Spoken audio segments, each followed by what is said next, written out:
Welcome to the Power of Lifting podcast. I'm EricCafferty, owner of the Mecca Gym. I am a strength and conditioning coach and a contest prep specialist. The focus of this podcast is to dive into the mindset and the drive of people who have done incredible things with their lives. Welcome to the Power of Lifting podcast. We have one of our own on the show today. I'm super stoked. Mr. Ryan Douglas, Hello. Coach. Yeah. And we'll call you Coach Ryan. We got Coach Ryan on the podcast. Stoked about it. I do that professionally. Yes, professionally. Which is exciting. It is. It's very exciting. Glad to have you. I'm excited for this for a couple different reasons. Thinking about why I wanted you as a guest on the show. First and foremost, to talk about, all the great coaching you do, of course, but also because something that I respect about you a lot is the fact that, you competed in several powerlifting meets, and I coached you through a few of those. That was awesome. Super great experience to coach an athlete such as yourself. That's why we do the job, right? That's right. Hair low. There we go. Had to scoot the chair down. The low rider. Got to hit the suspension. But as you kind of transitioned in life, and we'll talk about that later, of course. But you embraced if I'm going to coach people, I need to know what it's like. I need to have the experience, and I need to step on stage, and I'm doing it right now. And I was like, that's awesome. Let's frickin' go. Yeah. And it has gone. It has gone. Yeah, we're 12 weeks deep into prep right now. 12 weeks, baby. This is a new experience. And how many pounds down? We are 25 pounds down. Boom. Yeah. Boom goes the dynamite. Man has a fast metabolism. I do. Yeah, it's lightning. Yeah, Anyway, for those of you listening, this is going to be a good episode if you have thought about competing to listen to, because I want to get into some of the details about things to think about before you compete, questions to ask, all that good stuff. But also just, hearing firsthand experience, what it's like for somebody that it is their first time. Ryan's got a plethora of knowledge to do with training and coaching and things like that. He's been doing that for us for a bit of time now. So, hearing from him some of the things to look out for. My perspective on contest prep and competing is going to be a world of difference apart from Ryan's perspective on it. Definitely, yeah. Because I've been coaching to do this for people to do this for ever. I feel like now it's been 12 years. I lose track. They all blend together. It's been a long time. And I've done 20 shows myself, and it's my life, right? And it's a lot different talking to somebody who, also has experience in the field of fitness and has been working out for a long time and all the things that, that you have done. But this is your first rodeo through this. So your perspective, your helps and tricks and tips for people are going to be, very relevant, because you're living it. Right now, actually. At the moment. Yeah. He's probably hungry. Of course. I mean, we're all always hungry, and we're all wearing three different black Mecca shirts. We're just kind of going through, and we're just kind of also showing off our product line. The three amigos. What we do for a job as Yes, well, because it does. Ryan helps run / is the runner of our retail side. Yes. I wear a lot of hats, which I enjoy. It helps me use my business experience, which I'm sure we'll talk about later. Yep. I'm happy to be here and ready for all of the questions. Yeah, so we'll go through some of our normal questions, and then we'll also get into some of the auxiliary stuff, aka prep-oriented stuff here as well. So profession, we got that one covered, a coach aficionado. What would you say are your crowning achievements up to this point in your life? That's a good question. I think one of the biggest ones happened when I was 22. That's when I got promoted to GM. So before doing this and before coaching, I was a GM of a movie theater. pretty big chain, and I did that pretty young. So I was one of the youngest in the company. And my first year as a GM, I was a top 25 out of 500 locations as far as cash flow and metrics and things like that. And so for me, that was like a culmination of everything I've been doing since I was 18. You know, I started selling candy behind the counter and sweeping floors, and then in a short amount of time, I was able to go to running my own multi-million-dollar building. Yeah. And so that was really fulfilling, just a hard work standpoint. Yeah, absolutely. No, that's pretty cool. That's a big deal. I would say that my crowning achievements are yet to come. Okay. I like it. Deal. Yeah. Deal. Always looking to the future. What are some of the things that you're most proud of? As far as, fitness or just in general? Both. Let's go both. Yeah. So in fitness, I'm 25 pounds down now, but I've always really struggled to gain weight. And so actually earlier this year was the first time I've ever hit 200 pounds plus on the scale, which was for me was a big deal because it was 7 years in the making trying to get there versus, first about 4 or 5 years I was on my own. Then I started working with you and you're like, well, we need to get this figured out. And you and I went through a myriad of different, trying to get lots of stuff. Yeah, lots of different stuff. I had some gut issues that we had to figure out, which was tough.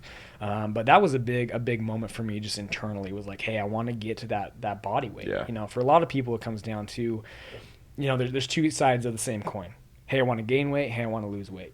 So when someone comes up to me and says, "Oh, hey, you're so lucky to have this I'm like, well, the grass isn't always greener on this side. No, it's not. Like you struggle because you're hungry all the time. And you're in this deficit, but I have to stuff myself every couple of hours just to even get remotely close to the amount of calories. Well, and that was hard because of the gut issues as well. Because had definitely. Limited amount of what you could eat, so you couldn't just be stuffing everything. Yeah, and I had to switch to almost like I can't do any kind of whey protein, which kind of limits a lot of the stuff, my food choices. But we adapted, we figured it out, and then the weight started piling on quickly, and strength kind of followed, and that translated really well to powerlifting, which was awesome. So that was a big moment for me when I stepped on there. I was like, oh, 2 bills, all right, Yeah, and people don't really realize that because on this podcast, we talk a lot about losing weight, fat loss, things like that, because that's obviously a hot topic for people. But, for more so for dudes typically are really, how do I gain weight? How do I gain weight? And it's like, well, calories, bro. Yep. Let's get after it. And they're like, oh, back in the old supplement shop days, people come in, oh, I need a weight gainer. I'm like, well, what are you eating? Well, pizza and like nothing, you know what I mean? Just crap. So, the big key, and especially with you, was, we need to feed you foods that you're digesting well. Right. So, if people are continuously experiencing issues in processing the food that they're consuming, you're not going to get that nutrients. Your body's not going to grow. You're not going to, have the energy to develop and all that stuff, obviously. Right. And you're a true testament to that.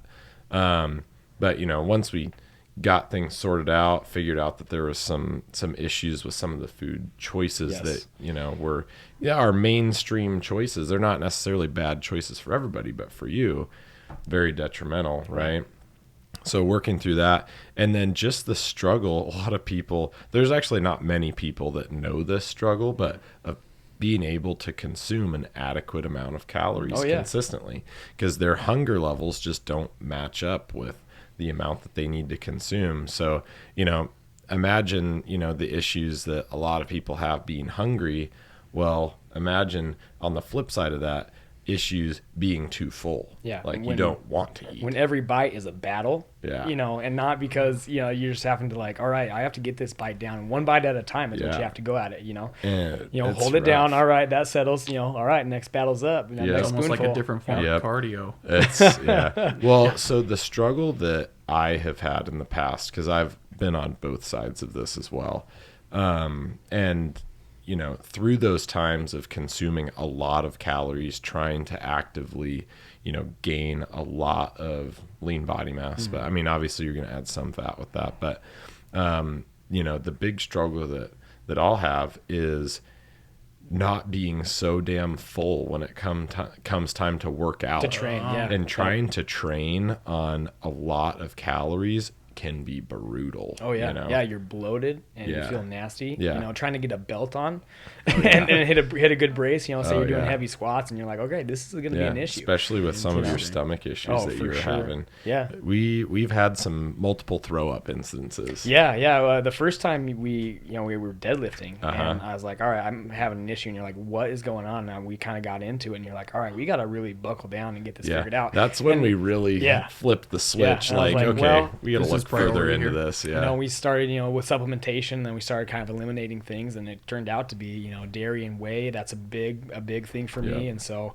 I have to do kind of like that vertical diet. So really low inflammatory foods is Yeah. kind of the way to go, which, there's plenty of options out there. So Yeah. it just comes down to making the right choices so you don't die. Exactly. Yeah. Or so you can deadlift without projectile vomiting. That's right. That's that right. also helps. Yeah, but- that was a fun day. Was Yeah. it the process of doing that, like going through the trial and error, everything? Was it a really big grind, or was it like I need to do this, so I'm just gonna do It was actually a relief, Nice. because when you like, I was at a point for a while where I was getting sick every other day, like puking my guts out because my gut was just so inflamed, and I was having issues processing things. So the food would just sit and ferment in my stomach, and then at some point, all gotta that go somewhere. it's got to go somewhere, right? Yep. And my body was not absorbing it, and so I'm like, and so it was a big relief. And like I cut it out for that first week. I felt like a new man. I was like, this is way better. Like, is this what a normal human being feels like? This is what I'm supposed to feel like. I never got those hunger sensations where I never got that. Every single meal, every single bite was a battle. And so when I pull that stuff out, it was like a sigh of relief. I'm like, wait a minute, I'm a functioning human being again. And it was just like, that's when my performance just skyrocketed. That's really great. That's super cool. Yeah. So, what are the top 3 things that you're most passionate about and obsessed with today, and how does that compare with before you got into fitness? So my first one is going to be knowledge, and just like the pursuit of knowledge, and specifically when it comes to like fitness type stuff, I've had that for a long time, because I started lifting. Well, when I started lifting, I got my heart broke. And so what do you do when you get your heart broke? You go and you get big, right? That's a tale as old as time, right? Right. And so that's kind of what happened. Threw myself into it. And then at that point, once I started seeing, you get those newbie gains, and that's when it becomes really addicting, right? Oh, yeah. And so at that point, I was like, all right, I want to make this a part of my life. And so I started pursuing knowledge, at the same time I was, working full time, late nights, all this kind of stuff. And so that kind of got put on the back burner for a while. But, since the transition from, a corporate lifestyle to this, it's like that hunger's been renewed, as far as like, I want to pick the brain of every single person here. I want to listen. I'm doing like podcasts. I'm reading books. I'm doing all these things that I, didn't do in the past. Right. My younger self had the desire, Right. but the execution was lacking. And so that's a big shift for me right now. It's like, hey, this is what I do, and this is what I love, and this is a passion. And so what's going to make me successful? And, I just love to geek out on this kind of stuff. I mean, I think that's a pretty common theme with most of us here, is that, we just enjoy it. It's interesting. And so that's a big one, is that, pursuit of knowledge.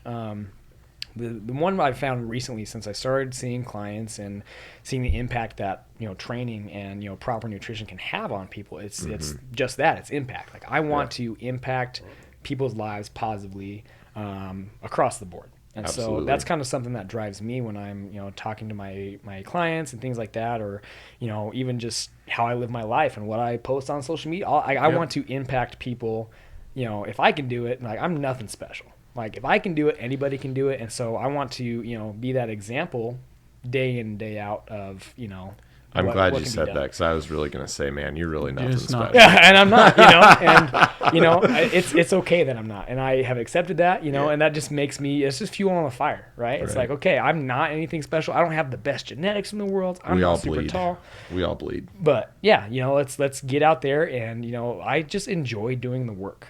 Absolutely. If I'm in there, like today, I was in a training session with my coach, Zach, and it was a grinder. I was tough. Yeah. Like, I'm depleted, low carbs, I'm hurting. And, I got done and I was like, physically I feel beat up. I feel like crap. Yeah. But mentally I'm like, that was awesome. Yeah. And so doing the work is just, it's just like, I don't know if it makes me sick in the head or whatever, but like I like to be No, to be like that, you know.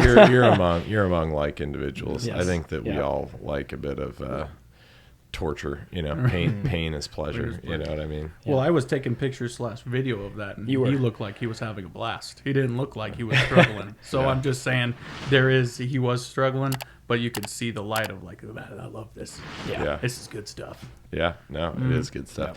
No, and I like that we can all help each other, you know. Oh, for sure. And- I think good coaches have had good coaches in their lives. Right? Oh, have you know, to. you just have to. You have to learn from people around you, and I believe fully that you can, learn something from every single individual. Oh, for every sure. person that crosses your path, you can learn something from them. So if you are Learn paying what to attention, do or what not to do. exactly, Yeah, yeah. for If sure. you're paying attention, like there's no limit to what you can, incorporate into your mindset or lifestyle Right. or whatever it is. Yeah, totally. Yeah, 100%. So sweet. All right. Well, give us a 2 to 5 year goal professionally and personally. Okay. Yeah. Obviously the pursuit of knowledge is big on that. I want to become, one of the premier coaches here. You Right. know, I mean, I'm still relatively new. I didn't necessarily go to higher, like I went to school for a business degree. Right. That doesn't necessarily translate to coaching, but I can do a lot of things on the side, like get my, Right. my CPT, do that kind of stuff, take a nutrition course, working Right. and, just the things that I can do here, Right. learning from you or Marlon or Laura, or, these people who are really Yep. established and have all this knowledge. I really want to become one of those top level, elite coaches. And that's kind of my big goal over the next, couple of years is to do that. And then, professionally as well, I'm obviously involved in the retail side of the business, Right. and I like Nikki and I have kind of a battle about who's the biggest cheerleader for the Mecca, Yeah. and so I want to extend our business reach as well, Right. because we're talking about impact. Right. This is a vehicle that can impact. Absolutely. I mean, it's just the Yeah. potential is there, and That's so the that's whole what I reason, want right? to do. Yeah. Yeah, yeah. That's the reason. I want to for help the- us expand. I want us to help be successful. I want us to help drive business and touch everybody out there that we possibly can Absolutely. in a positive way, and cut through all the BS that's Yeah. plaguing the fitness and health industry. It's just Absolutely. nonsense. Cut it right down. Cut it the down. middle. Just slice it up. Just slice it out. Yeah. So that's That's the immediate goal over the next 2 to 5 years. We've got obviously some big things in the pipeline that Yeah. you, Hunter, and I are working on specifically Absolutely. together, and we have other members of the team that are really pitching in. So yeah, Absolutely. we've got some big stuff without giving away too much information. Let's do it. Yeah. Let's Yeah. rock and roll. So let's we'll get to this question, and then we'll kind of dive into some more prep related things. Mm-hmm. But just from a mindset perspective, you've mentioned going through some struggles or being stuck. What words of wisdom would you give, or what tactics do you use when you feel like you're stuck or struggling with something? There's a couple of places I go to in my mind. I really kind of go to, my competition is me, right? And so if I am feeling like crap or feeling stuck or whatever, like that's the weak version of me, right? The strong Yeah. version of me is going to be the one who, it doesn't matter what's going on. It doesn't matter Right. how you feel. It doesn't matter how tough that rep was, or if you fail to lift.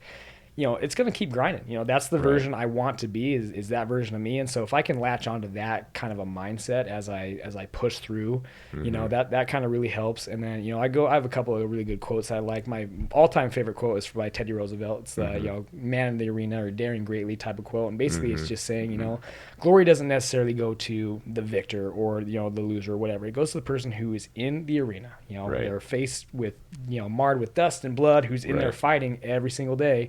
That's where the Right. glory goes, and so that's kind of one that I kind of latch onto. Is like, okay, I'm in the arena. That's where I'm at. Yeah. I mean, in the end, when somebody's struggling or stuck, like, what are you going to do? I mean, what's the alternative? Like, Yeah. you're just going to roll over and die? Yeah, it's I quit. mean, Like, yeah. I've You come, could, but then I've you're come dead. Yeah. too far to, just Yeah. give up now. Like, that's just wasted time, Yeah. and I do not like to waste my time. Yeah. So, Oh, yeah. Keep yeah. pushing forward. That's right. Okay, so let's talk a little bit about this this prep business here. Oh, so prep. Yes. so we're how many weeks in? We're 12 weeks 12 in. weeks in. Yeah. All right. So we started this journey. What was your starting weight? 207. 207 was my heaviest so right after the March powerlifting meet. Yep. I weighed in at 207 like a half or something like that. And that There was we my go. all-time highest body weight. And you were hitting some all-time PRs on the weights. Yeah, too. yeah. It was a good meet. I didn't go 9 for 9, but personally I was, I had a month to prepare. So I had already switched to bodybuilding. Right. And so my style of training had shifted completely. Yep. And then I was like, well, I got plenty of time before my show. Yep. Powerlifting has my heart, so let's get after it, right? Yep. And so I had about a month to, stack on some strength again, and it went really well. I was able to pick 600 pounds up off the floor at, that's pretty decent, I think. Yeah. So it was fun. It was good. Yeah. Yeah. Cool. So what are some of the initial things that you struggled with when you started getting into prep? Most of it's mental. I've been in the gym for a long time. I've been working on that kind of stuff. So the workout part, that's easy to me. Mm-hmm. That's another day at the office. Something that you do. Yeah, but when I specifically started to cut the calories back, up the cardio, that kind of stuff, and I see this weight that I've worked so hard to get start taking away. Mentally it's like, okay, what's happening right now? Sure. And so it's like, I've worked for years and years and years to build this up. We've gone through, all these struggles trying to get here. Mm-hmm. And then all of a sudden, and this is on purpose, we're pulling it back. But Right. at the same time, like when I see new lines come in, or the lines. lines are coming in, things are starting to lean up. I don't quite have the pooch going on like I used to, type of a thing. I feel more athletic. Minimal squat bloat. Yes, yeah, I feel more athletic, and so those kind of things kind of help me, keep going, get in the right mindset, and like, oh, okay, yeah, you're looking pretty good. Okay, even though. Mentally for me, seeing that weight, this is the lowest I've weighed in 2 years. It's like, oh, wow, okay, Yeah. I think It's a a struggle fascinating mindset. that, a lot of guys have too, specifically dudes. I think women, they don't really struggle with this aspect of it as much because they really like the scale coming down typically. But I think with guys like myself in particular, there's a point when I drop weight where I'm transitioning shirt sizes. Yes, yeah. And that's a rough one because That's tough. Like when I get on the leaner side, I'll rock a large shirt all day long. Yeah. And normally it's like, dude, oh man, a large shirt, that's like little. You know what I mean? And so wrapping your head around that, you're like, am I losing all my muscle? Right. Yeah. And You just have to put those clothes in the storage bin. Yeah, Until you're exactly. reverse dieting out and you're getting that weight back. Yeah, we've talked about the separate wardrobes on this podcast before, but Yep. I think a lot of people can relate to that because, you see this weight starting to come off, and a lot of that, you can be reassured, you can be rest assured that, you are not losing muscle because you've done things correctly. But, for people that aren't necessarily prepping correctly, or they're trying to go too fast, or, they don't have good coaching or whatever, there's a serious risk of muscle loss. Definitely. And, at the beginning stages, you're not going to lose a ton of lean mass, but absolutely when you're getting to the ending stages, depending on rate of loss and depending on, dietary intake, depending on, your training methodology, you're gonna lose muscle. Oh, guaranteed. It just depends on how much. Yep. You know what I mean? So even when you do things perfectly, you're gonna lose some muscle throughout a prep. Like that's just the way It's one it of goes. those things to know that's going to happen. Yeah, in order Yeah. to get lean enough to step on stage, there's just no way around it. There's no way and you around have it. to come to terms with that. Yes, know? you do. And so one of the things that's kind of keeping me going is, I know that's coming, and I've held on to a good amount of strength, right? Yeah. Protein levels are fine, Yep. Size is fine. I'm still in the same t-shirts at this point, which is good. There we go. But the promise of that reverse diet, what happens when you hit that bottom and you rebound up when you start introducing food back in the right way, that's an exciting thing for me because it's Newbie Gains 2.0. Yeah, it is Newbie Gains 2.0. Let's go. So that I'm really looking forward to that, and then transitioning, if these shows really go well and I get addicted to it, all right, we're doing shows. But, I want to get back into powerlifting and do that kind of thing because that's what I really enjoy. What's going to happen? If I can hit these numbers, at this body composition, lean out, build back up, what's next, And so that's got some Compete. allure to it for sure. I'm Yeah, excited. compete in a lower weight class for Yeah. powerlifting. Yeah. And just smoke them. Just smoke. Yeah, they're not ready. They're not ready. Whoever they are. Whoever they are, they know who they are. Yes. There it is. So everybody's a little bit different when it comes to like hunger levels, dietary techniques. Obviously as a coach, there's certain things that I may recommend as people get lower in calories to help them out, but just depending on the person. I don't like mandate a certain approach with things as long as calories are being met and things like that. So, have you hit the hungry stages yet? Oh yeah. We are deep in the hungry stage. We're full hungry. Yeah, Okay. yeah. So what are some of the tactics that you like to use? What are some of the foods that you've been gravitating towards lately? I'm chewing a lot more gum than I used to. Are you? Yeah, trying to do like tracking obviously, that, right? Yeah, I try to, but it's just I need something to chew on to keep me busy, and a lot of the things I do is actually distraction. Yeah. It's like, okay, I want to backload my calories to the last part of the day because I'm not going to go to bed hungry. I want my sleep's not going to be there. Oh, you will. Well, Eventually. I try not to. So, for the first part of the day, like I'm not eating my first meal until, 11, 12 o'clock.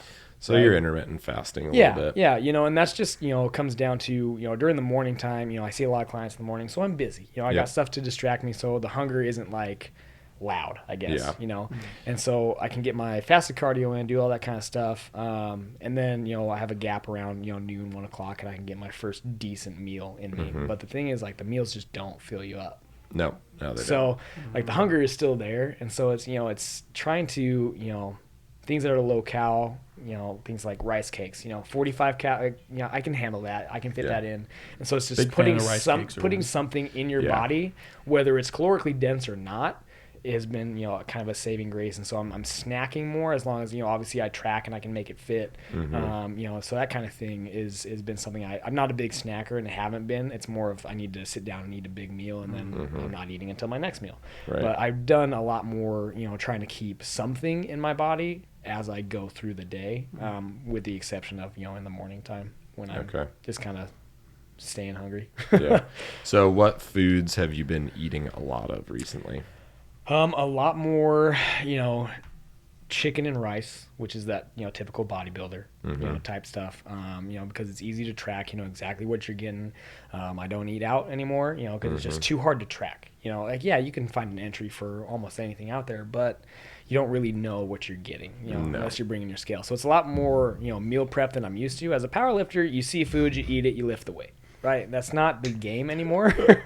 So, it's things that I can, I'm really trying to keep it simple. It's a lot of chicken and rice, and I am not a big fan of chicken and rice. It's fine, but it's what you got to do. I did the same thing when I did a lot of preps. Yeah, keep it simple, because I know exactly what's going in, and there's no gray area on that. I've done, I'll still do some like ground beef, some red meat type, just get some flavor, but it's a lot of sauces, a lot of things like that, just trying to give me some hot sauce, baby, some sort of sriracha variety. Oh yeah. But, okay. Yeah. Are you into the Mrs. Dashes yet? No. Okay. Talk to me about that. Yeah, Mrs. Dash. So Mrs. Dash is basically, it's like no sodium, just seasoning. Okay. So especially if you're trying to control how much sodium you're getting and you want a lot of flavor in food, you don't necessarily, because especially in the later stages of prep, sometimes obviously we'll track sodium really specifically so that we can dial in peak week and all that jazz. But Mrs. Dash, you can easily add more flavor to your food and not have to worry about tracking it. You can basically, you're not going to do like, tons, but you can basically just keep adding. Well, you don't need tons. It's very flavorful. Yeah, it's very flavorful. It's been a game changer for me. So it's great. Okay. So you can, you basically add that and salt, but effectively. And so the best part about Mrs. Dash is that they have like freaking 69 different flavors of Mrs. Dash. Exactly 69. And so, exactly that many. So you can really change the whole continent that your food came from just with the seasoning. Yeah. Oh, God, So, make your food. you know what I I mean? love that. It's like you can make chicken and rice taste like garlic. You can make it taste like onion. You can make it taste like, you know, they have like a tomato basil, or, you know what I mean? There's like all Feeling these Middle different. Eastern that day. Yeah, You're it's going for it. this type of thing, like the food aspect, like I understand the nutritional concepts behind this, right? Right. I coach it, but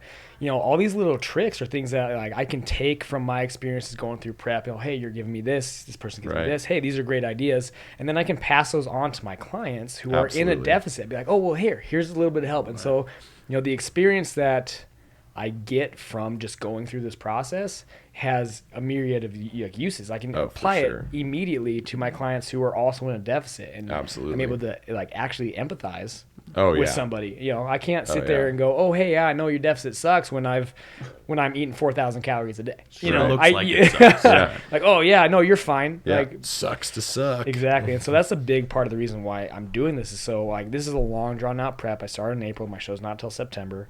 I wanted to experience every part of this. Right. You know, and live in that moment. Be like, okay, yeah, I'm starving right now. Yeah. But this is on purpose, and I need to know what it truly is to be in prep and be hungry and be in that deficit and have those energy levels tank and not get a pump in the gym. Had you really been hungry at like to your memory before this?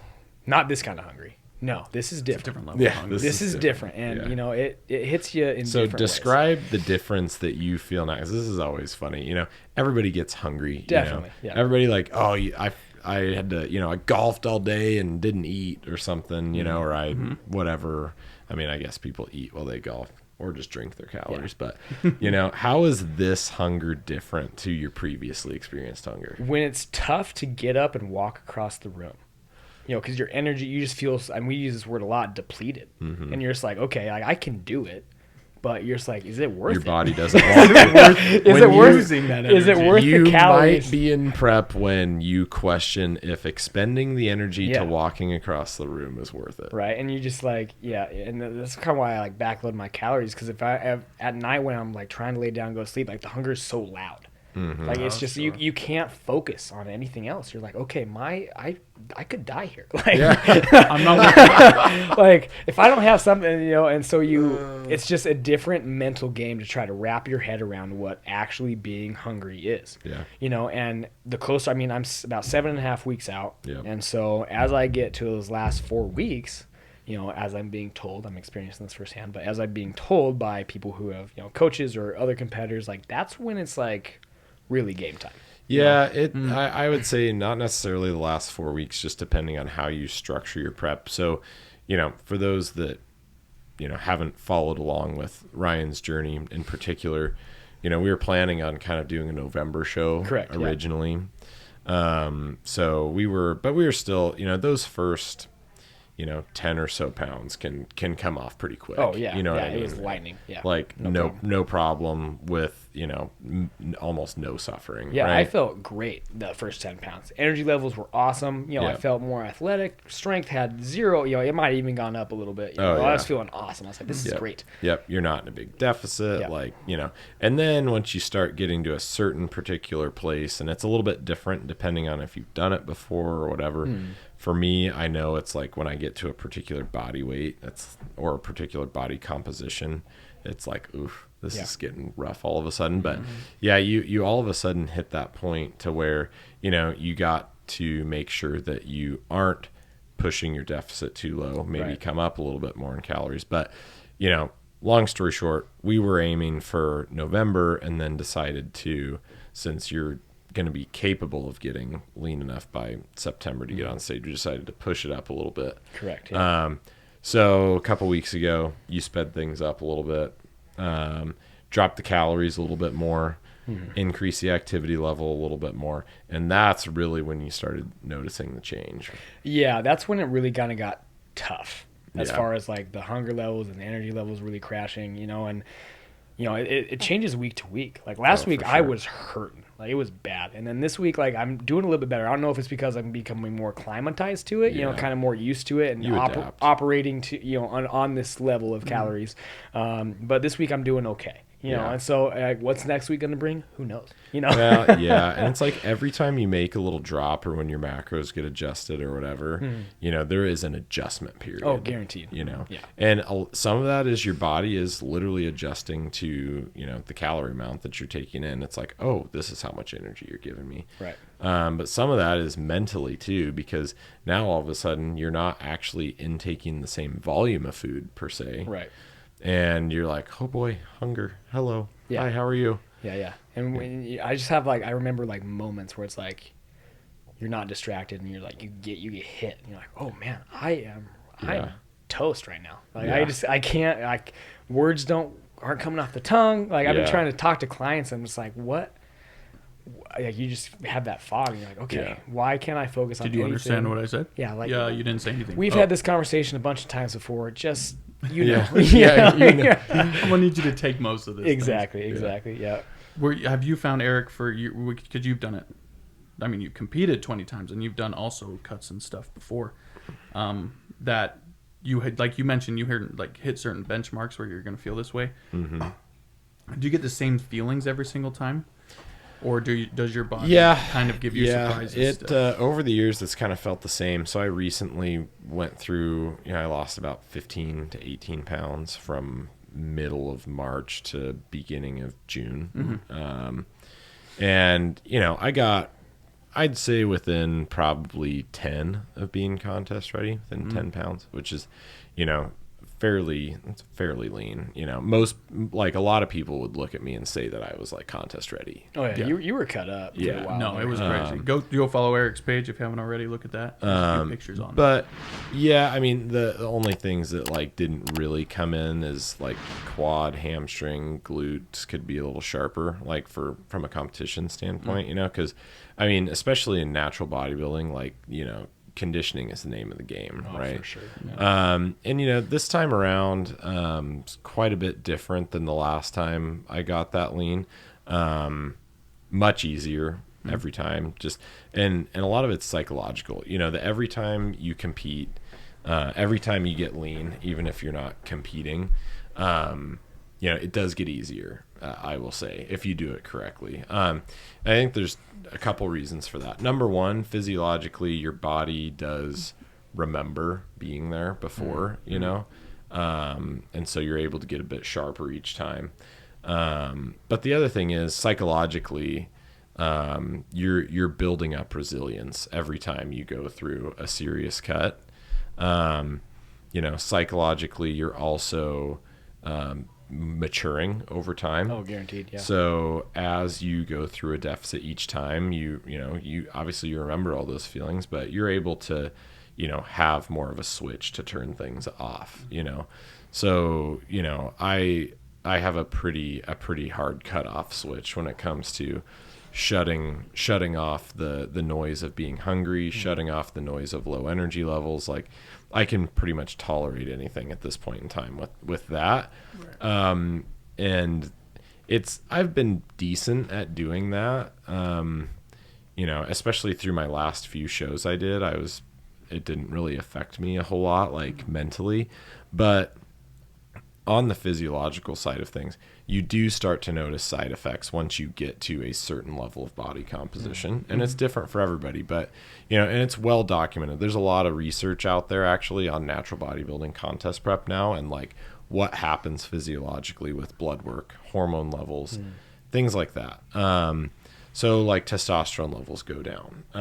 You know, when you get into the depths of prep and getting actually stage lean, your testosterone levels gonna dip. Your libido is gonna be pretty shitty for a while. That's unfortunate, but it's the case. Yeah. You know, and then the other side effects really, I mean, like Ryan mentioned, super accurate. You know, you kind of, the whole idea of like standing up and walking across the room doesn't really sound appealing. Like, you don't want to get all those steps. Like, once you're in the moment doing stuff, it's typically not as bad. But like, it's getting started. Yeah, it's getting started. Gets a bit of a hang up. What needs to be done. Yeah.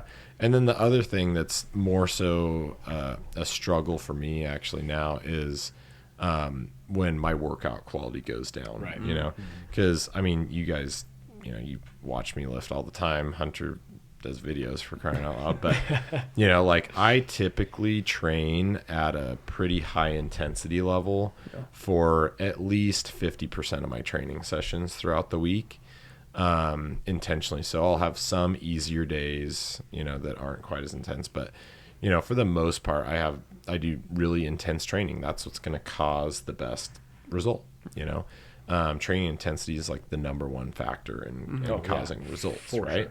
Sure. Yeah. So when that intensity level that you're used to is being hindered upon by a calorie deficit, for me, that really sucks. And mentally, you know, lifting is something that I blow off a lot of steam with too. Yeah. So when you can't really push yourself, like really drain the tank because it's already empty when you're in a deficit, that kind of sucks. So It does. that'll weigh on you. You know what I mean? Right. So, but yeah, I would say it's similar every time, but I'd say the first time that you really get on stage is the hardest, but it's also the most rewarding, especially when you do it right. Because, cool. you know, we find value, and we find, I was just talking to my son about this, my 5.5-year-old, riding his bike up a hill, you know, really uphill for the first time. He's like, "This is hard." And I'm like, you know, listen, are you proud of things that you do that aren't hard? And he's like, you know, it's a 5.5-year-old. Yeah. He's like thinking about it. I'm like, okay, I'll give you an example. Are you proud of sitting on the couch watching a movie? And he's like, looks at me funny. He's like, no. I'm like, okay, fair enough. Are you proud of going to school and learning how to read? And he's like, yeah. And I'm like, awesome. yeah, learning how to read's hard, dude. Yeah. Should be proud of that. And he's like, oh, so you can kind of see the contrast between, okay, sitting on the couch watching a movie versus I learned how to read. Yeah. Okay. Well, now go to something physical for a 5.5-year-old. Are you proud of being able to walk? No, not like. He kind of looks at me funny. He's like, been walking for years. Yeah. Why would you ask me Not a that? big deal. I've been walking for years. Yeah. Why would you ask me that, Dad? You know, no, I'm not proud of, you know, walking. I'm like, are you proud of doing good at jiu-jitsu and beating all the other kids in jiu-jitsu? And he's like, yeah. He got very amped. You know, yeah. He's That's the like, exciting one, heck yeah. yeah, you know, and he's crushing it in jiu-jitsu. So he's like, yeah, he's obviously super proud of that. Like, he literally looks over and he'll pin some kid on the ground and be holding them down and look over with the Just beaming. biggest Yeah. grin and like wave at me, you know, and I go what and a watch. flex, though. Oh, dude, yeah. He's just like, this is not a big deal. Yeah. And he's so proud of it. And That's so, awesome. you know, I'm like, okay, walking to, you know, winning at jiu-jitsu. Okay, there's your other stark contrast, right? Yeah. And he's like, well, yeah, I'm proud of that. Of course I'm proud of that. I'm like, okay, so do you think you're going to be proud of yourself when you pedal yourself up that hill and get to the top and you can go home and tell mom that what you did, that you went on the big boy trail with dad mountain biking and rode all the way to the top? And he's like, huh, I guess that means I have to ride to the top, you know? And then some old lady comes walking down and she's like, I can't believe you're going up this hill. And he's just like, yeah, and like Fuel on pedals, fire, let's go. exactly. There we go. And it's, Good time, you know, man. it's the same thing with us. It's like, are you going to be proud of something that was easy to come by?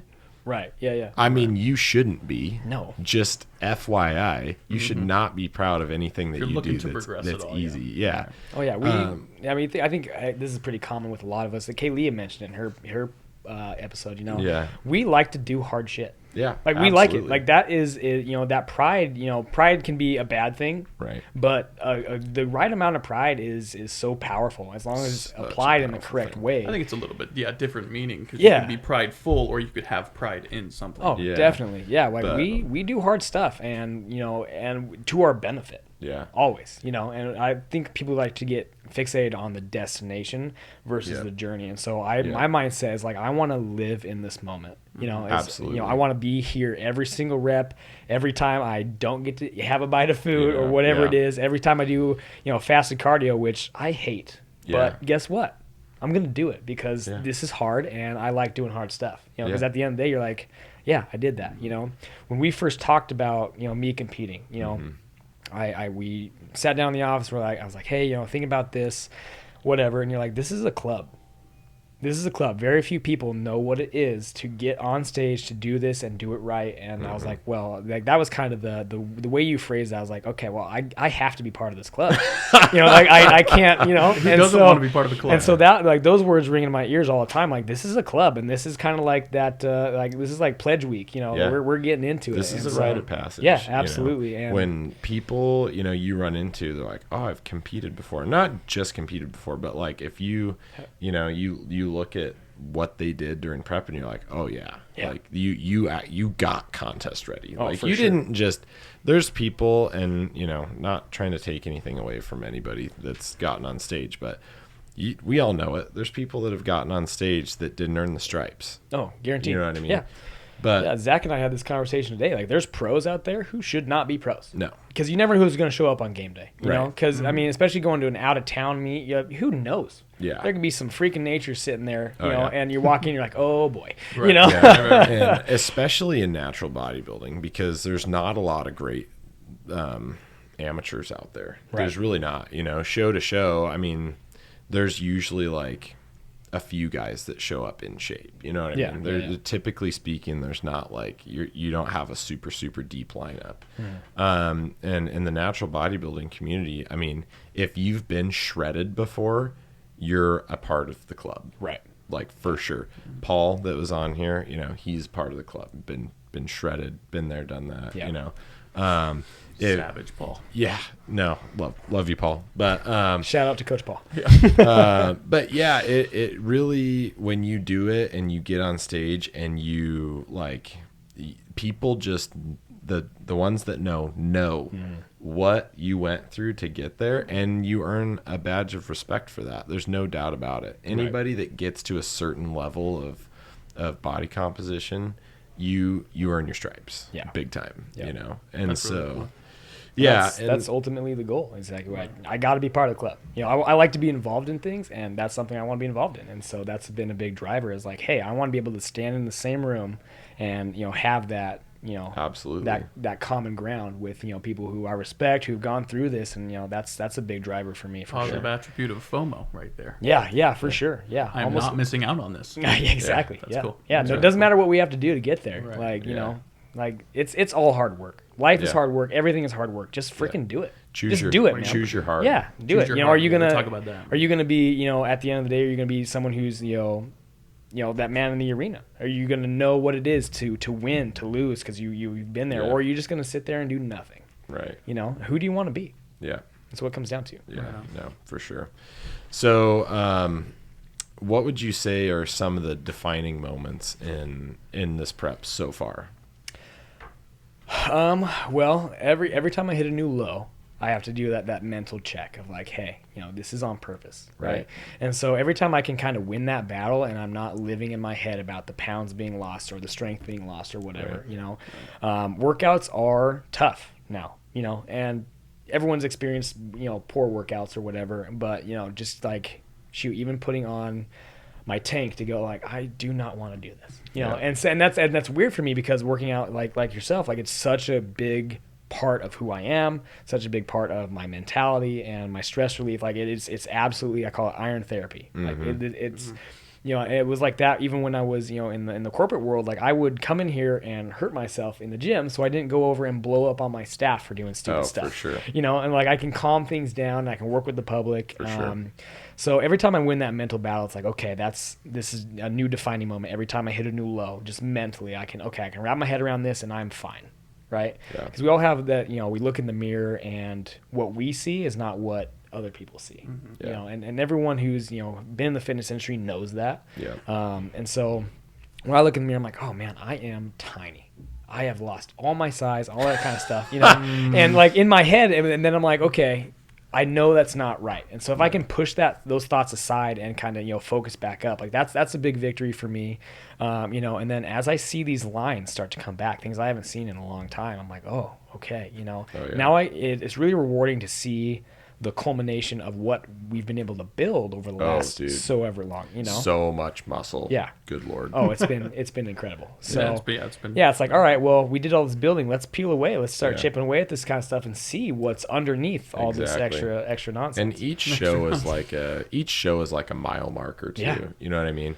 Because you get a look at each competition you compete at. Like, I can go and scroll through pictures of the different shows that I've done, and it's like, you can literally physically see the change in your physique, like, and each show is like, okay, that's the point, right?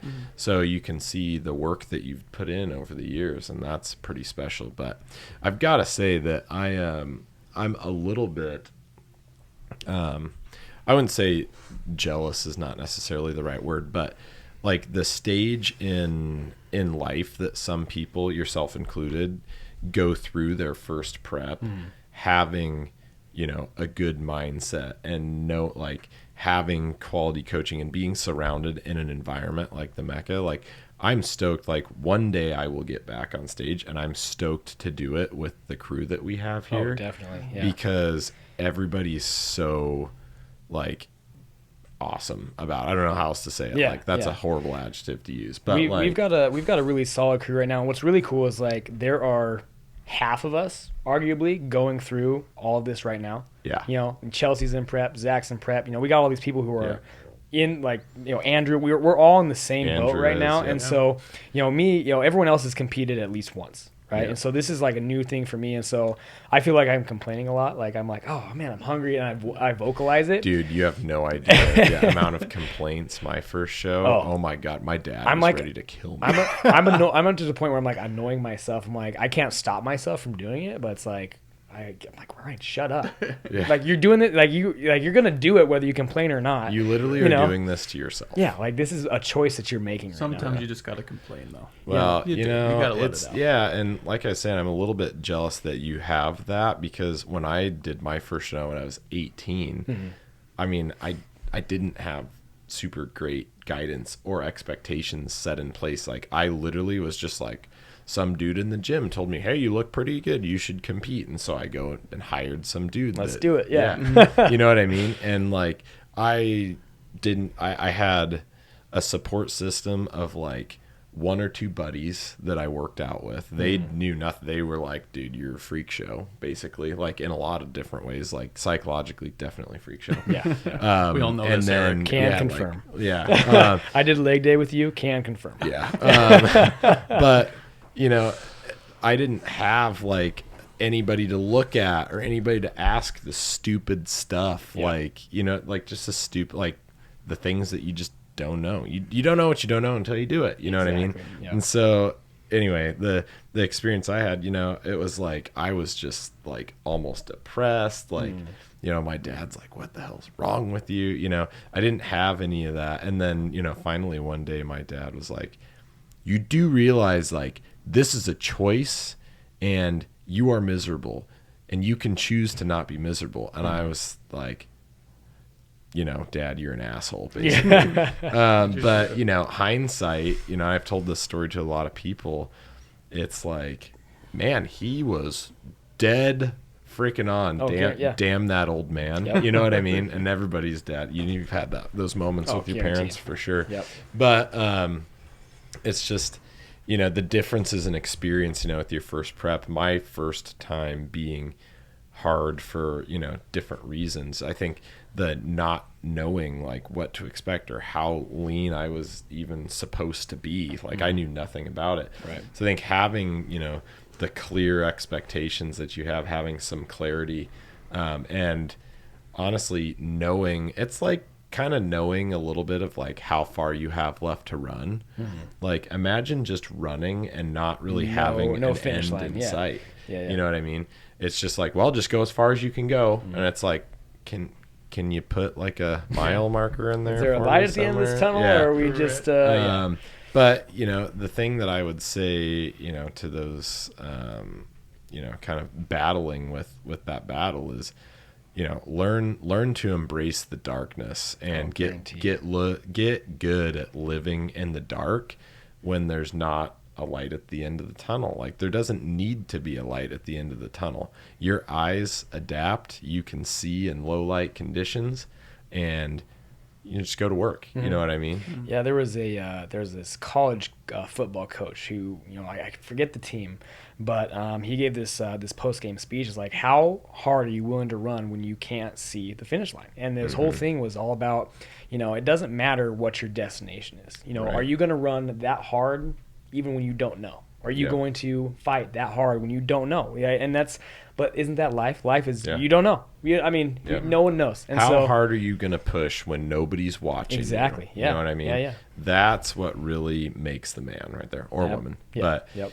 you know what I mean? It's like, if nothing's chasing you, if you're not chasing anything, a lot of people do better when they have something to work towards that. Well, why would you work harder, when you have something to chase? Why don't you just, go as hard as you can? Why do there need to be external factors on your performance? Exactly. There doesn't need to be, and that comes down to mindset. And that's one of the other things I've been really kind of studying right now is okay, well, what makes a champion a champion? And what part, and how are they thinking about things? That kind of stuff. And so there's a couple really good documentaries. The Last Dance, amazing. Rewatched it again for the third time. Oh, it's fantastic. I have a audiobook that I'm reading right now called The Champion's Mindset. Type of a thing, and it just breaks down like Olympic athletes and what they had to do and how they got there and how they thought about it, and that kind of stuff. It just, you can draw parallels and you can start to implement those things in your life. And when you're going through something tough like a prep, I'm like, I start pulling pieces out, and then you re-listen to it and you pull a different piece out and you start kind of folding that into who you are. And at the end of it, you have this really rock solid foundation, as a mindset goes. Absolutely. So I think that what makes the difference too between someone who is becoming a champion or is a champion is they take those little nuggets. You've talked about this 3 times already in this podcast. You take it, but then you implement it. Yeah. Like you could learn it and be like, that's cool. Yeah, right you can on, pal. mindlessly listen to stuff and just be. But And be how are you motivated, going to apply that in your life? Like, can you? Are you in the exact situation as Michael Jordan on the '90s Bulls? No, you're not. But can you take pieces out of that and go, okay, I need to do this, and this is how I'm going to apply it. Absolutely. If you can be successful doing that, you can do anything in this life. Absolutely. Guaranteed. Sweet. Yep.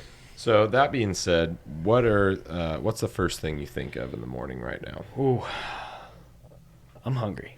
Yeah. Yeah, I typically, like, when I'm eating plenty of food, I'm not a big breakfast guy. My stomach's not ready for it, and so that was the first thing. Is like when I wake up and I am like shaking because I'm so hungry. Like that's tough, and it's like you're groggy because you just slept or didn't sleep, however you want to look at it.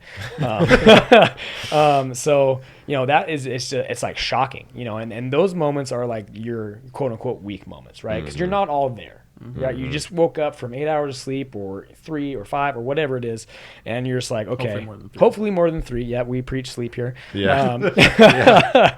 Get your hours.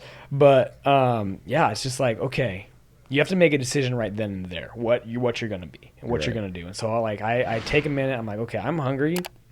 That's the only response or kind of attention I'm going to give that. I got to get on with my day. I got early morning clients. They get my focus, and that's kind of where I dial it in. It's like, okay, I can focus on things outside of myself, and that's going to further my internal goals as well because, hey, I'm distracted. It's a good distraction to have because it's, I have the unique experience that a lot of competitors are not in the fitness realm. They have other jobs that I get to sit here and I get to think about this stuff all day long. Right. Yeah. I get to be in the gym, in the environment, and so that arguably gives me a leg up because I am surrounded by great minds, great athletes, good accountability with the team here and all that kind of stuff, and so it really just kind of keeps me focused because I could sneak a McDonald's cheeseburger on the way home. I'm not going to do that because I got Eric here saying, hey, what are you doing? That type of stuff. And so, and that just kind of keeps me in check because we all need that in our lives, right? Absolutely. I mean, that's why we have a job, right? It's because we provide accountability to people. Absolutely. And everybody needs that on some level or another. Absolutely. Whether it's accountability to yourself, your spouse, your kids, your coach, whatever it is, you have to have that. And so, and having various levels of that just sets you up for success. Absolutely. I like that a lot. Yeah. I called Hunter out today. Did. Matter of fact. You did. I need a lot of calling out. I'm realizing that. There was a point in my life where, like, I'm just going to go on me for a second. Everything came very easy to me growing up. Everything. And I always Well, that's because was you're a superstar. tall, charming, good basketball player. Handsome. I did live. And then you realize that like truly accomplishing something, not just like living on the surface, takes a lot more than just going through the motions. Oh, for So sure. I'm learning a lot, just like you, just like Yeah, Eric. it comes down to, motivation is easy. Motivation, it comes, it goes. It's the discipline that comes, and we talk about this all the time. Oh, yeah. Discipline is that one thing that is constant. And if this stuff was easy, everybody would do it. It wouldn't be impressive. Exactly. And that's what I tell my clients when they're coming in, like, I just don't feel like coming in today or whatever. I'm like, listen, if we were here to do easy stuff, what's the point? What's the point? Like, the most important workout you're ever going to have, whether the quality was top notch or not, is the one you didn't want to do. Exactly. That is the one that's going to make or break you. On that you're on your last set or whatever, you have no energy, you're shaking, like those reps. Those are the ones. Those are the ones that are that's where your reps start, Yep. type I of think thing. what people don't realize too is you level up. I think Oh, yeah. literally level up. So yeah. you're like, yeah, I'll do this hard workout and I'll be super accomplished afterwards, and then be like, but I'll still be in the same spot. No, you won't. You'll be mentally leveled up. So then the next time you feel that same way, it might come easier. And then just like Eric absolutely. said, every time he does the cut or gets on stage, it gets a little bit easier. Yep. Yeah, and you want to be in a constant state of leveling up, right? Absolutely. As soon as you become okay with who you are, that's when it's game over. Yeah. And not to say that you can't be happy with the progress you've made, or like, hey, I enjoy who I've become or the work I've done, and that's excellent, and that's a good thing to pursue.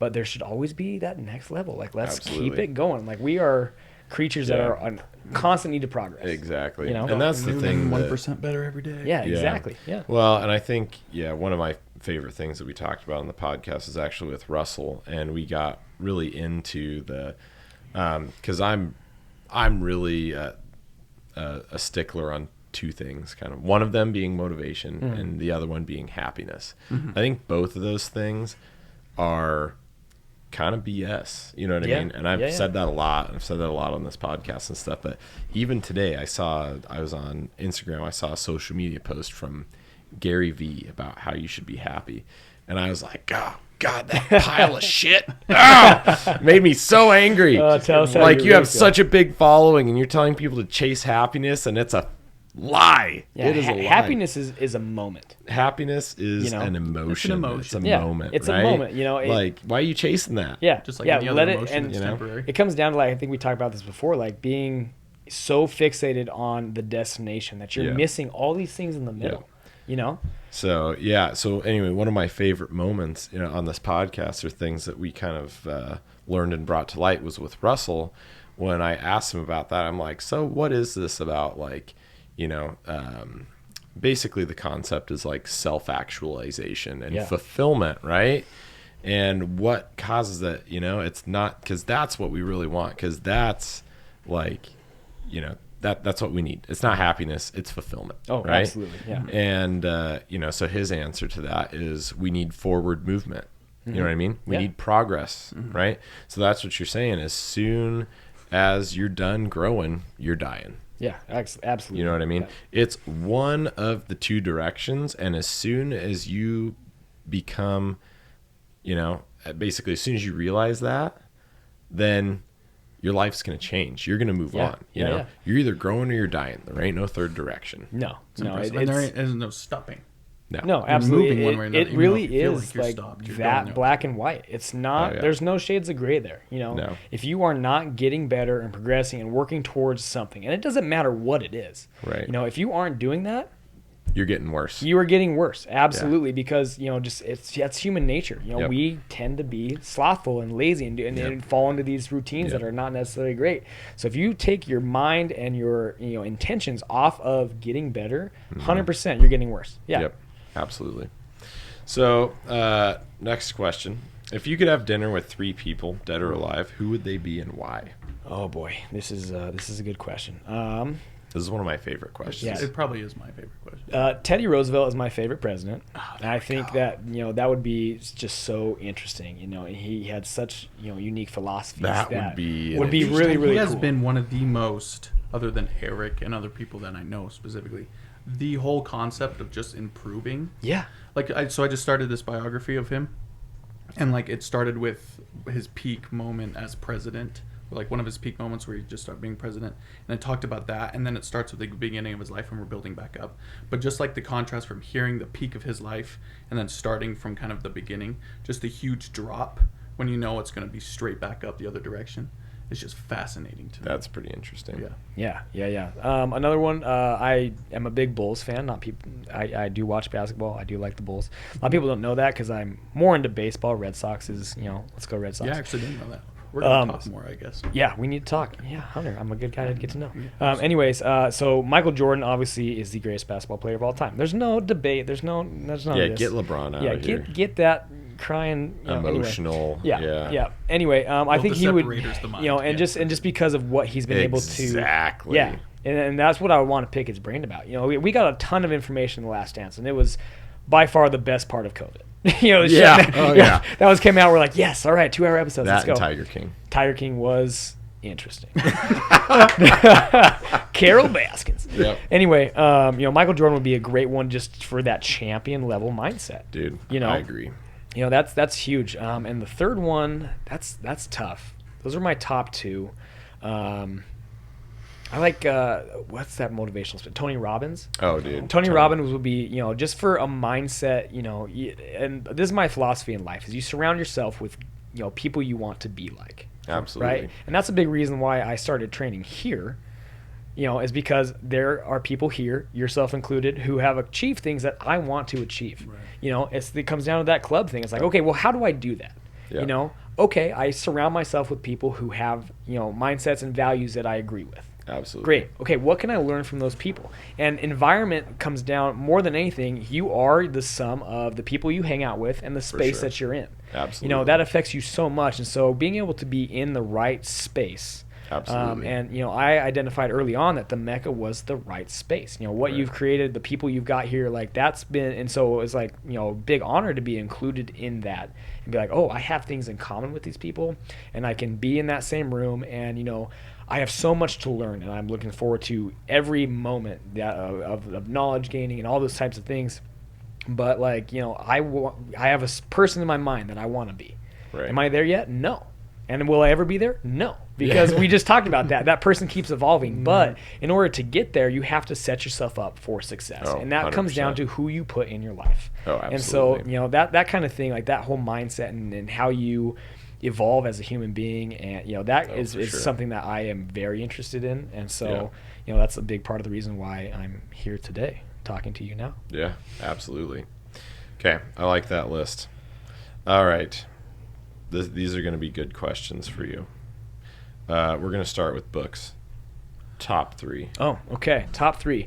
Emotional intelligence I actually got from Dr. Noonan, and I Noonan, shout out. Yeah, shout out to Dr. Noonan. So he's Dr. like, that was Noonan. on his list. It's like, well, I gotta take a gander. And so I read that one, and I read it, and then I listened to it on audiobook. And I like to do both because you pick out different things. Absolutely. Audiobooks are nice because it's really efficient. I can do it while I'm driving or whatever. But if you read it, you're focused, right? And so I read it, and I did the audiobook, and I have been able to apply that immediately. Yeah. Like, okay, and then you see growth that you've gone through that you didn't even know you had. Like, oh, I used to think that way, and you can start, and so it becomes very, self, evaluation. You're much more self-aware. Oh, for sure.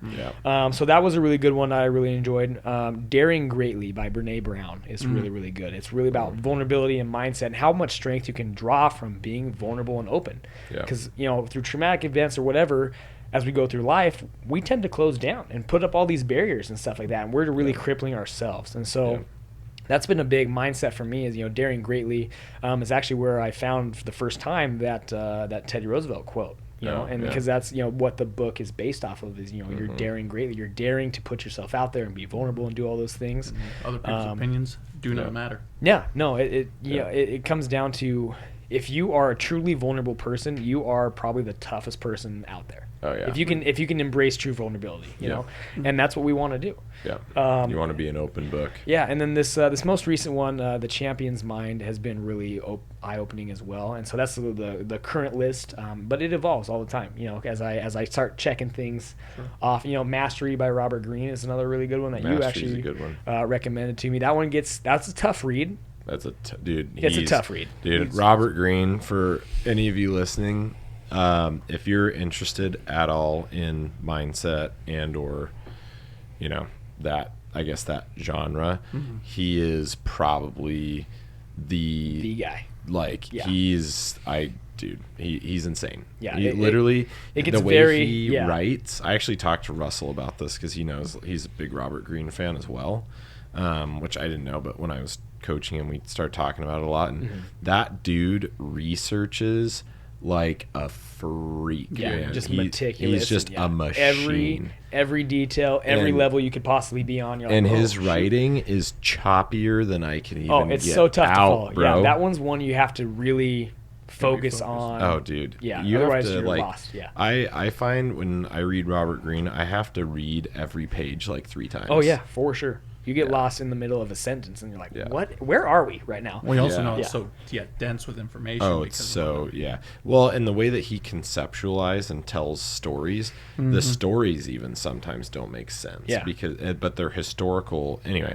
Yeah. So that's another. You know, I gave you 4 there, but that's the current list we're good as it with stands today. All right, so we're gonna go blast from the past here. So, in case you missed the beginning, Ryan used to be the GM of a big movie theater, and he and I share that we're both kind of movie buffs. Me, not as much with the newer stuff anymore, I would say. I'm kind of a little bit out of touch, but... Well, we also haven't had movies in a calendar year. Yeah, so. It's been pretty rough, but anyway, Ryan and I have talked movies in the past, so I'm interested to know this answer because I don't think I've ever asked you this, but... Oh.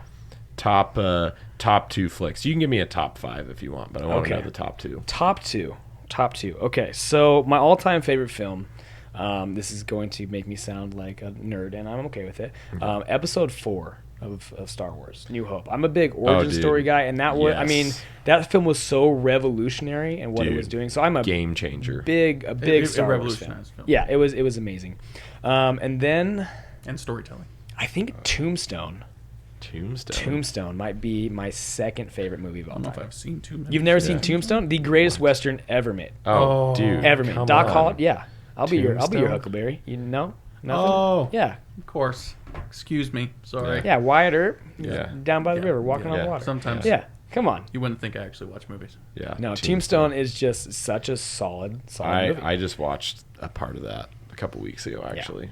Blast from the past, for sure. Yeah, I mean, I'm 27, so that might date me a little bit because both of those movies came out. You know, I don't even remember when Tombstone came out. Star Wars was 1977, so that one I wasn't even a thought at that point. Yeah, you were. But I don't remember when Tombstone came out, but I'm fairly certain I was very young or not alive. Probably not alive. Yeah, but I like movies. I did that for 9 years. The theater industry, and then COVID happened, and give us a few more.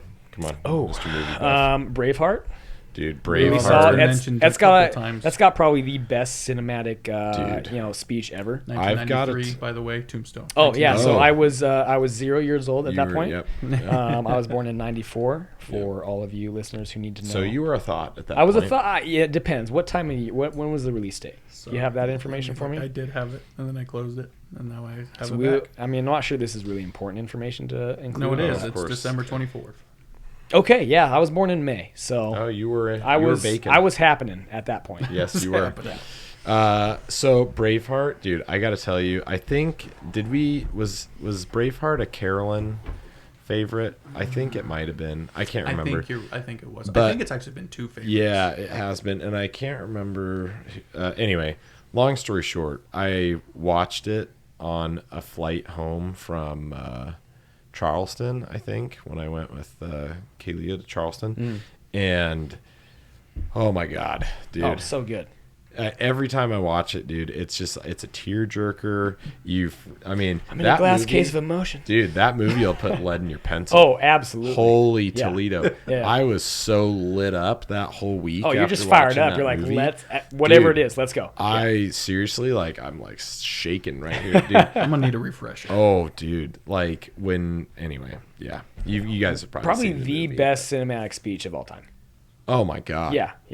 Dude, Amazing. I can't even. William Wallace, let's go. I can't even. Dude, yeah, Mel Gibson, dude, hats off to that guy. Oh, absolutely. I mean, that was stupendous. He made it happen. Braveheart. Braveheart. What else you got? I really enjoy Shawshank Dude, Redemption, just for good. storytelling. Classic. That was a really good one. Yeah. Man, there's just so many. I'm Comedy. Give us comedy. Yeah, we need a comedy. I'm a big Will Ferrell fan. Oh, dude. So we all grew up on that. yeah, there's that. I don't know. Wedding Crashers always gets me. Dude. Okay. I mean, I think you can't go wrong with it's little Wedding fair Crashers. to say that a lot of us probably know that whole movie. Yeah, it's one of the most quotable movies. Another good one, Old School. Dude, Will Old Ferrell's School. also in that one. You're my boy, Yeah. Blue. You're my boy, Blue. Yeah. Do you believe? I didn't want to see you die here today. Yeah. I mean, Dude. there's a lot. There's a lot that Oh, goes into man. that one. Old School, Oh, also very quotable. Yeah. But yeah, Oh, I like movies that I can reference in day-to-day life, and yeah, Yeah. comedies So, are good. I'm gonna throw my favorite comedy of all time out hit it. there. Tommy Boy. Oh, Tommy Boy. Yeah, Dude. excellent. Tommy Boy is That's a top 5, I've for probably sure. seen that Yeah. movie at least 200 times. Hmm. It is it is So awesome. good. Yeah. You can get a good look at your butcher. Stop. Yeah. Just that's that movie. There's so much, and it's about sales too, which is also hilarious. Yeah. Yeah. Nope. Okay. See you later. Yeah. No. Never take no for an Never answer. take no. Okay, see Yeah. you later. Never take no prisoners. No. No. Never take no shit from anyone. No. Never take no for an answer. Oh, never take no for an answer. Yeah. It's like, dude, you could go on for days quoting that movie. So Yeah. if you haven't seen Tommy Boy, you need to see it. Shameless Chris plug Farley, for Tommy Boy. Yeah, dude. yeah. Rest Chris in peace. Farley, rest in peace. That I'm not sure there's a bad Chris Farley movie. Chris Farley was a gem of the world. Dude, I don't know because I don't think there is. I watched Almost Heroes not too long ago. And have you seen Almost Heroes? I don't think so. I think that's one that's not been seen by me. Dude, we need to have a Mecca movie night and watch Almost Heroes. Well, let's put it on the list. That movie, if you haven't seen Almost Heroes, it's basically a spoof on Lewis and Clark. Oh, So I like it already. They're Yeah, basically I'm in. Look at this photo. oh, I'm in. Yes. Yeah, please. They're basically like racing Lewis and Clark across the United States. Yes, trying to kind see- of. yes. Yeah, I trying to love it. see the West. Anyway, yeah. Almost Okay. Heroes. I Almost got it. % on Rotten Tomatoes. 8? Oh, come Oh, on. dude. Well, okay. First of all, you cannot No, trust you a cannot. critic score. Critics No. are the worst movie Especially people for comedies. ever. Especially ever. for comedies. Yeah, go for the audience score. That's always a better indicator. Critic scores are, typically the higher the critic rating, the worse the movie is. Oh yeah. That's a So by fact. that standard, that's going to be stupendous. That's gonna be the best movie of all time. Well, Yeah. y'all ever seen The Master of Disguise? Yes. Yes, that's What- a 1%. Yeah. on Rotten Well, Tomatoes. yeah. my God. That's And it's a silly movie. But Exhibit it's A. Yeah. hilarious. Welcome. Yeah. Oh man. So transitioning here, we could talk movies all day. Oh yeah. Top gym song, gym music, gym band right now. Oh, so the more I get into tempo style training, so time under tension, right? So powerlifting obviously is maximal strength, there's a certain amount of explosivity, whatever. But as I go into tempo, my music choices have slowed down. Oh yeah. Because if I have a faster beat, I go too fast on the tempo because it just takes me, right? And so The beat just takes so I've me. had to really, I get swept up in the moment, and it just takes me along for the ride, and so I don't get the quality or the time that I need under tension. So I've slowed it down. So I've been doing a little bit more R&B. There's a guy named Jacob Banks that I've been listening to Oh, a yeah. lot There you lately. I've been really, really solid. So it really kind of lately has been catered to the type of lift I'm doing. And so I could be R&B, something like that, and then, I'm just doing, one or rest pause maxes where it's a little bit more explosive, just trying to burn it out. I'll throw on some Metallica or something like that that's a little bit heavier and, gets me kind of going. So Very you kind orchestrated. of rise and fall, Yeah. throughout the Oh, yeah. course of a training session Yeah. there with the music. I can dig it. I listen can to a dig it. lot of different music. I don't have like one style that I'm like, oh, I'm married to. Like it's, you know, I my playlist is pretty diverse, and so I skip a lot of songs if I'm not feeling, you know, like, oh, this is not appropriate Right. lifting music at this time. Right. So yeah. There's been times where someone would come on and I was just about to lift. I'm like, I gotta reset. I Oh, can't. dude, This that song- happens Yeah. every Oh, workout, just bro. Guaranteed. Back, Yep. You're like, you're getting ready, and you're like, something comes on, like, okay, yep, Well, gotta have go you over. guys get noticed? this Do you guys addressed. use Apple Music or Spotify? I'm more of a actually on Spotify guy. Pandora. Does that Oh, make okay. me feel old? I don't No, know. I Not use no. Pandora I- was like that original streaming. Yeah, It is. Yeah. I That's true. use Pandora all the time when I'm working. Well, they but got not great as radio much when I work stations. out. Yeah, I mean, I have a Spotify. That's how I actually listen to this podcast. I love Spotify. So yeah, go to Spotify and subscribe to the Powerlifting Podcast. Subscribe to the Power of Lifting podcast. But There yeah, we go. I'm actually a Pandora guy. I don't know. Yeah, I get weird no. looks when I tell people that. They're like, "What?" No, I dig Pandora. We Yeah. actually use Pandora at the gym here for a while, but the Apple Music, if you they changed it, or at least it's changed maybe it's setting on mine, but if you like select one song. After that song plays, it'll play similar stuff. Yeah. So like, Yeah. yeah, there's also like I've seen like an add variety button. Yeah. So if you have like a specific genre, or you're like, Yeah. oh, I want to add some of this, you can like type Yeah. in like music, like, you know, 80s rock, and it'll Yeah. just add that in intermittently. Yeah. And so you have this nice mix that's created, which is Yeah. excellent. I like phenomenal. that for finding new songs. Oh though. yeah, Yeah, Discovery for for sure. sure. Yeah. Put it on Discovery mode. Yeah. Just run through it. Yeah. Yeah. I love But that. it's I love hard to do while you're working It out. is tough. Yeah, you have a because- specific level of, let's call it arousal. Yeah. Oh, Don't, yeah. yeah. And Arousal level is then, important. you know, like you said, a bad one, or Hunter, the bad one comes on and you're like, oh, man. The worst is like mid-set. Oh, yeah. You're like, okay, well, I Mid-set, can't yeah. do it now, Yeah. but I have to suffer through the first 30 seconds of this song. That's just It's almost totally like you just killed wanna my shake your yeah, headphones out. yeah, totally killed my groove. Yeah. And it's Killing a the problem. vibe. Yeah. Killing the vibe. You threw off the Emperor's groove. Hunter, did you put the sign up for the podcast? We got a vacuumer out here. Unbelievable. Hunter.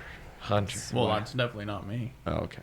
I mean, I didn't put the sign up. Oh, So what you're saying is it is on you? I don't. So I also want to know why we have staff We don't members ship- who know we film every Thursday at 3:30. We don't shift blame in this this gym here. We take responsibility on it. that's right. No, I did. That's right. I didn't. say it Darn, was somebody darn else's. those people for trying to keep this Yeah, place gosh clean. dang it. Just trying to keep this cleanest place. gym. There you I go. know. That's right. Now, for those of you listening, we have a tight ship here. We vacuum. We do every day, every single day. every Yep. single day, and spray all the All stuff, the yeah. all the there's- things. No, the cleaning crew here, they do work. They do great. Yeah, you they know. do great things. Another great question. Who would play your character in a biography? Oh.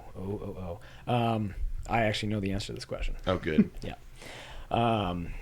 So I get Colin Farrell a lot. So people like they walk up to me and they're you like, know what? "You are Colin Farrell." And I'm like, "Okay, respectable." You Yeah. know. And so, especially when I was in working in the movies, a Colin Farrell movie would come out. It's every other person that comes up to the window. They're like, "Dude," I'm like, "Yeah, I know. Relax." So Relax. you know, and Relax. like How many tickets you want? a big part of like my ethnicity, I guess, is I'm Scottish and Irish. So like he's obviously a big Yeah. Irish guy, and so I think Colin Farrell would play a pretty mean Ryan Douglas in a biography. Dude. He would be perfect. Yeah, that Well, would Colin be- Farrell in The Gentleman was probably Oh, one of my, so one of my good. favorite Oh, yeah, actors. dude. Okay, first of all, He's Guy Ritchie incredible. films are amazing. Every Yeah, single one. top of them. shelf kinda yeah, stuff, right? That's Yeah. you Top just shelf you is right. cannot go wrong with a Guy Ritchie. Yeah, Never seen it. Never Yeah. happened. not gonna So happen. yeah. Oh, an interesting, off topic, but Quentin Tarantino was Oh. on the Rogan podcast. Yeah, I saw that. and I listened to a solid, at least half of it before my kids were trying to talk to me during, and they were dropping a lot of F-bombs. So Oh, I'm guaranteed. sure. Yes. Oh, man. So fun fact about, or fun story about Quentin Tarantino. So in the theater industry, we have a get together every year called CinemaCon. Mm-hmm. And so basically it's all the big giants of the movie industry get together. They bring in all the exhibitors, so all the movie theater companies are there, and they do these big, product releases. They bring all the actors, all this stuff, right? Mm-hmm. So I was in, didn't meet him or anything like that, but I was sitting in the auditorium when him, Brad Pitt, and DiCaprio all came out really? on stage, and they were promoting their latest film, which Once was Upon a Time Once in Upon a Time in Hollywood. Hollywood was the one, and it was like just to see those three Oh, in the flesh. I'm like in the same room. yeah. I'm like, Yeah. what is going on? It's that same conference we had Henry Cavill Oh, yeah. and Superman. Tom Cruise for the new Mission Impossible that was coming out that year. And you don't realize how short Tom Cruise is until he's standing next to Henry Cavill, who is a big guy, and you're like, what is happening right now? And so that was a really cool Hollywood experience. magic to help Tom not look that short. But yeah, I mean, he did this whole presentation, and talked about the movie and about, and him and Leo up there. I'm like, are you kidding me right now? Yeah, like, am so I here? Yeah, yeah. it's so cool. Yeah, that was kind of a fun thing about the Dude, theater industry. Is we got all sorts of cool stuff like that. So he's on Rogan. Were you saying something like, is he just a fascinating person to listen to from what I've heard? Oh yeah, I've heard. You know what? He seemed way more normal than I expected. Honestly, interesting. Way more normal than I expected. Like, have you listened to interviews of his before? Not a whole lot. Really. No, but like, if I love his movies. Oh yeah, yeah. I mean, sure. Dude. Which one am I? The one we just talked about, Once Upon a Time in Hollywood. No. That one's a tough watch for me. That one was epic. It had a slow stitch in the middle. There of was, it, but Django. Django's great. Amazing. No, it's there's Pulp Fiction. It's his Pulp best Fiction. movie. Kill No, Bill, his best Inglorious Bastards. Inglorious, yes, dude. Dude, so that is on the top of the list. And dude, incredible. Christoph Waltz in that movie. Oh my amazing. gosh. Well, dude. my brother, So I good. And hadn't then Brad, watched Aldo much. the Apache, Dude. so good. Yeah. That might be a top 5 for me as well. Oh, now that man. I think about it, Yeah, so incredible. I hadn't actually seen it. It was anyway. I hadn't seen any. Like, I've seen bits of Quentin Tarantino's movies up to that point, but then my brother was just like, "You got to watch full films." He's like, he writes dialogue like it's an action scene. But it's just a dialogue scene. And I was like, okay, well, how do you really do that? And then I watched it. I was like, oh my gosh, like so good. He lives So up to the good. hype, this guy. Oh, yeah. But also, I was wondering, because other interviews he's a different fella.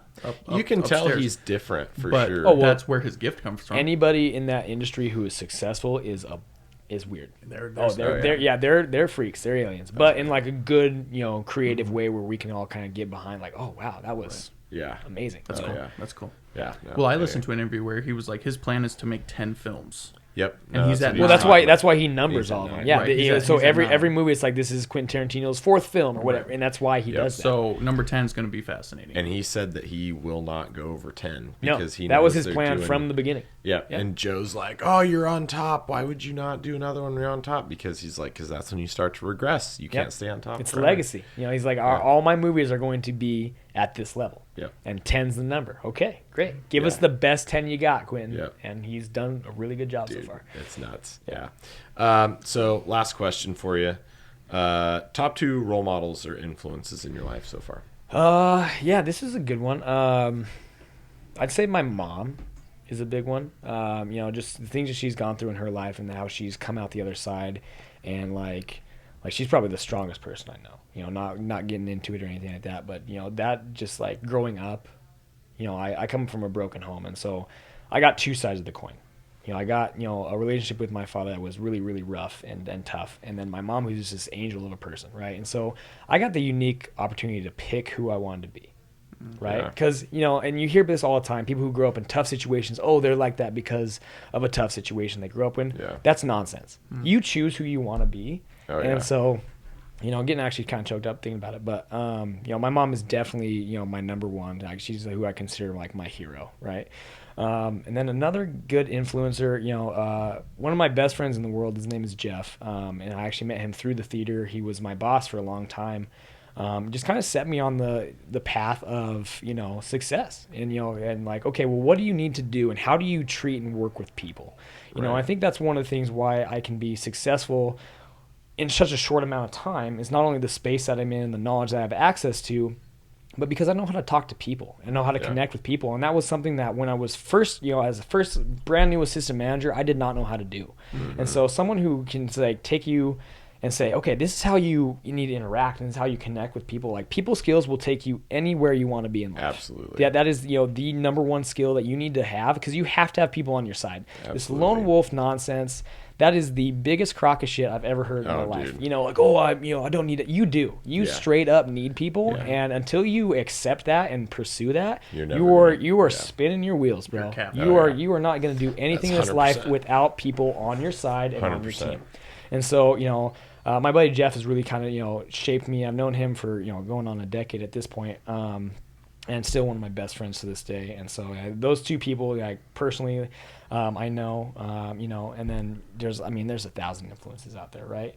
And so, you know, I mean, even since the short time I've been here since August of last year, even in that short time, like I am a completely different person than I used to be, you know, just because of who I've surrounded myself with. And so there's a lot of good influence here, and everybody here has just been just great to work and learn from and get to know and, you know, develop those personal relationships. I think it's been, you know, one of the greatest working experiences of my life for sure. That's awesome. No, that's what we want to be, man. Yeah. Impact. That's right. That's why we're here. Change the world. That's right. That's what Change we do. the world one bodybuilder at a time. That's right. All right, man. Well, do you have any final comments? Anything you want to get out there to the people? Let the people know. You know, I think we covered a wide gambit today. A wide gambit. Yeah, there was a lot that we discussed. You know, I think it's just, you know where you want to go and put yourself in that environment. Yeah. You know, absolutely. and so, you know, a story about when real quick before we wrap it up. I'd been training for a long time before I came here. You know, I first started lifting here in 2016 when you know we were a year young at that point. Yeah. And so I lifted here for about 3 or 4 months. And so I had some FaceTime with you. We were familiar. And then I got my first GM job in Idaho Falls. So I moved to Idaho Falls for 2.5 years. And I went to the Gold's Gym up there. I learned a lot, did a lot of things, but I didn't hire a coach. I didn't do any of that kind of stuff. And I knew if I ever got the opportunity to come back here, I would, you know, I'd come back here and I'd work with you. And so that was the big thing is like I before I even moved, when I got the job offer to come run the theater down here, I sent you a message. I'm like, hey, I'm coming to town. We need to sit down and talk, you know, because I had been, you know, doing all these things and we did. And, you know, the rest is history. And, you know, so that was like, you know, I saw what you had created and I had experienced it a little bit in 2016.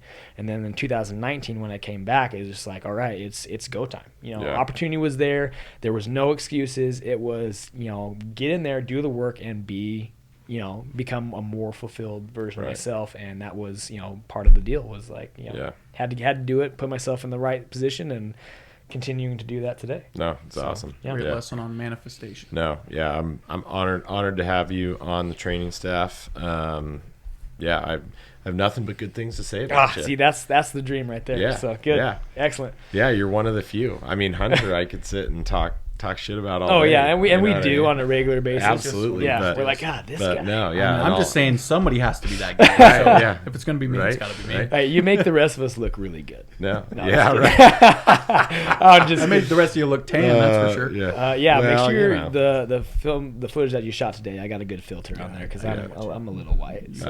You got a good tan. No, in all seriousness, I love and respect you a lot, buddy. I appreciate you being on the podcast. Yeah, it was a lot of fun. And I'm looking forward to seeing this prep, you know, get fulfilled and some success Big on things stage are coming. And I'm excited to see your success in this career path. We're gonna do great things. I agree. Yeah, excited for it. Can't wait. Rock and roll. All right, thank you, Hunter. We're gonna deuce out. Thank you for joining us on the Power of Lifting podcast. Be sure to like, comment, subscribe, and share. For more content like this, follow Eric Cafferty and the Mecca Gym on all social media platforms.